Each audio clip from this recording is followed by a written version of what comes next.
Hey, how's it going? Pretty good. We're about to go climb the Sydney Harbour Bridge. We are? That's Wait, why we're in a suit. I'm scared of heights. But you're a superhero. Oh, well, maybe we'll go do this around the corner, that's actually. right. Yeah. Macca's? Macca's? Not actually scared of heights. We could do this. Okay. Let's go.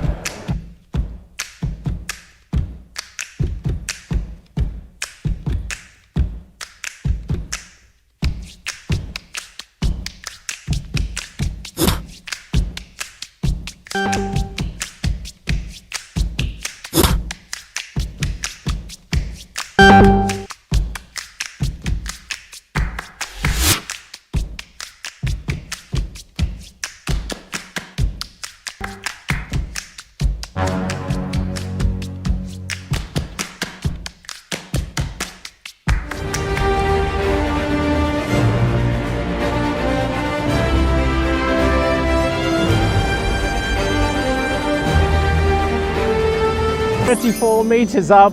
This is great. We actually made it to the top. I only had to pee about halfway through. Thank you for coming up quickly.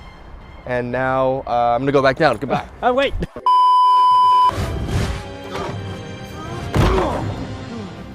Simu, you've been exercising a lot recently, so I'm guessing this climb was like easy peasy for you. Yeah, I'm doing a little bit of exercising lately. And it's like a nice morning jog. Tell us a bit about your journey becoming an actor. Well, it definitely wasn't in the cards for me. I was definitely kind of given the classic Asian multiple choice of like doctor, lawyer, engineer, accountant. And initially I picked accountant. So I graduated from business school.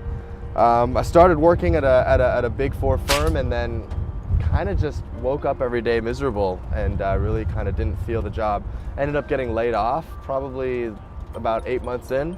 Wow. And then when I was kind of unemployed, just kind of thinking of things to do, I actually just responded to an online ad to be a movie extra and wound up on the set of Pacific Rim, which is a Guillermo del Toro movie with the giant robots and stuff.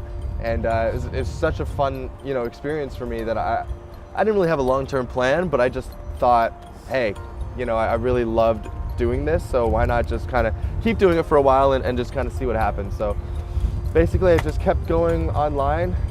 We have this website called Craigslist. I think it's kind of similar to Gumtree. Yep. So you just kind of go on and you find odd jobs all over the place, and so I started looking for just anything that I could be on set for, and eventually built up enough of a resume to apply to an agency, and then started auditioning for bigger things like commercials and TV shows, and then a few years later, and it felt like a really long time because there was a lot of years of struggle, but I got a massive break with the show called Kim's Convenience. Yep. Basically shot a few seasons of that, started auditioning in Los Angeles, and then now I'm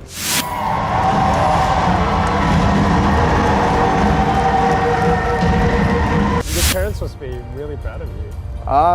It's taken us a while to get there because they definitely didn't understand right off the bat, but I think we've reached this really beautiful understanding with each other where they've realized just how much this means to me. And in a lot of ways they realized too, like part of the reason why they came over to Canada, and it's a very common immigrant story with our parents' generation just coming, risking everything and coming halfway around the world to set up a new life, is that they wanted to give their children the opportunity to follow their dreams. So I'm very thankful for them for everything that they've done, and we're in a good place right now. How did you get through the struggle?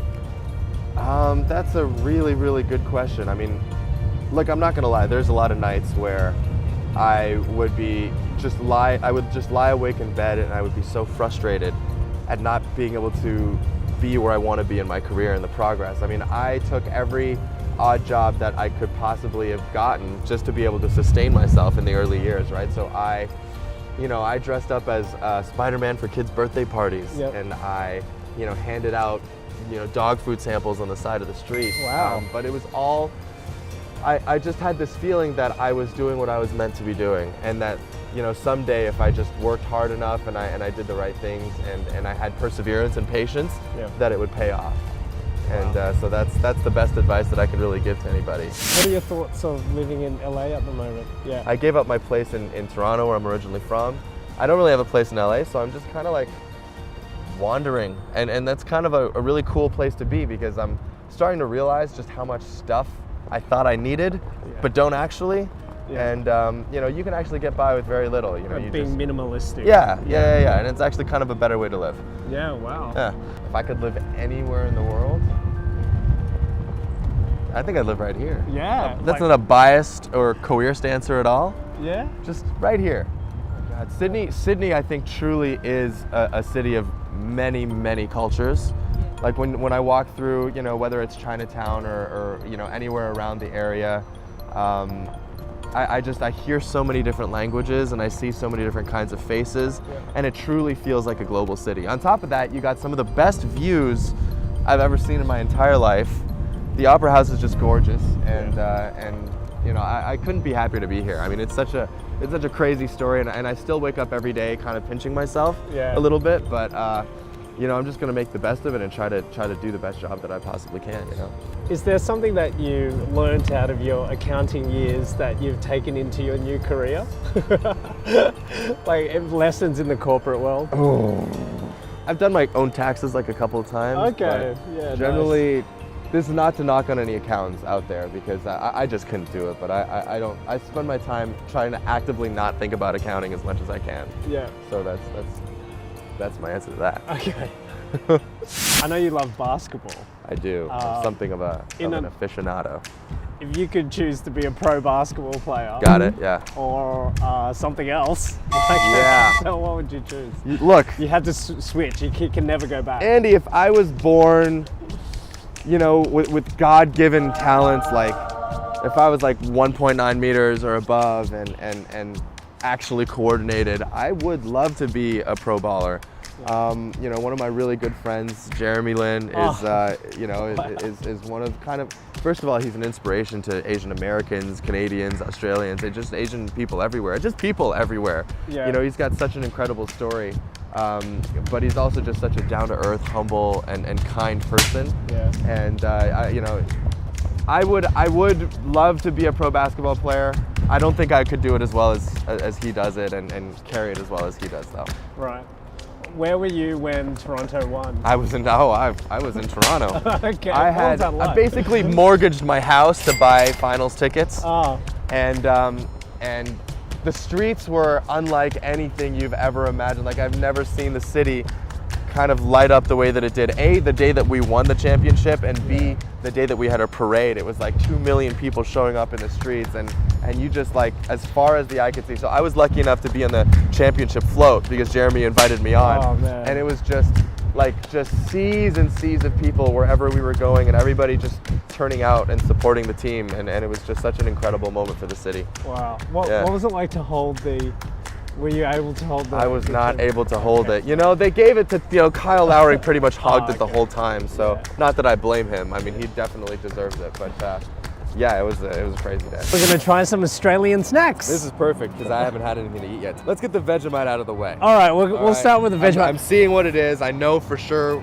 So Vegemite's an iconic Australian food. We've put it lightly with some bread and butter. It's really tasty. Okay. Okay, Andy. To you, maybe.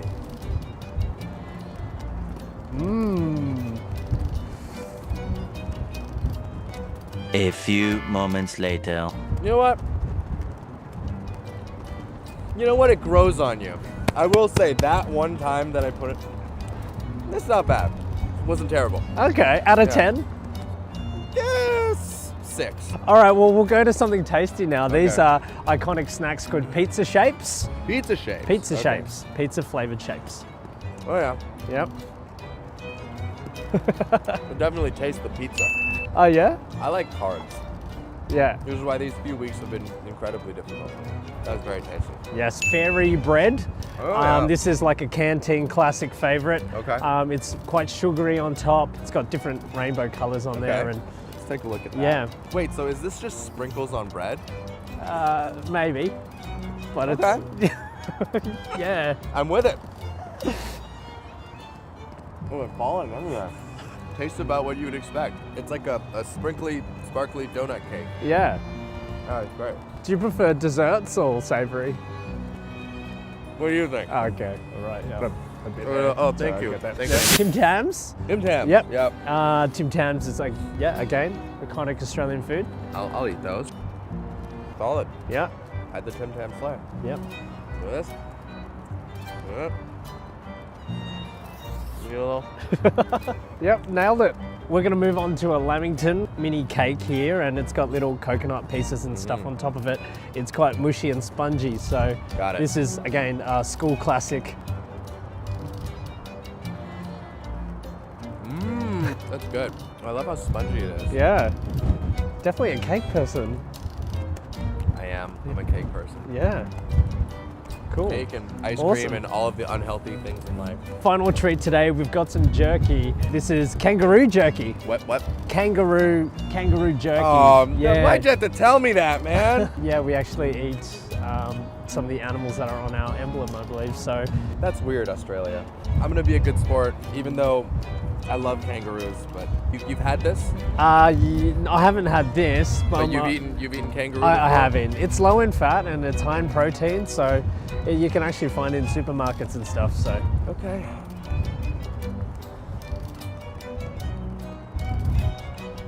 Oh, I hate that I like it.